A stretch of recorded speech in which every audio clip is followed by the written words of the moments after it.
جنرال سمیع سادات هیڅوک حق نه لري چې د افغانستان کرکټ ملي لوبډله سیاسي کړي. سلام، وخت مو بخیر. پام وکړئ د نن ورځې تازه خبر ته. په جمهوري نظام کې د کورنیو چارو وزارت ارشد امنیتي معین جنرال خوشحال سادات د افغانستان کرکټ ملي لوبډلې خلاف روان کمپاین غندلی دی.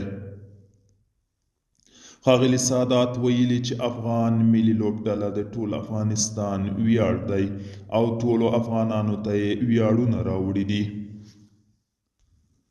د سادات په خبره ملي ټیم زموږ د ټولو ټیم دی، زموږ د هر یو استازولي کوي او کړي ده.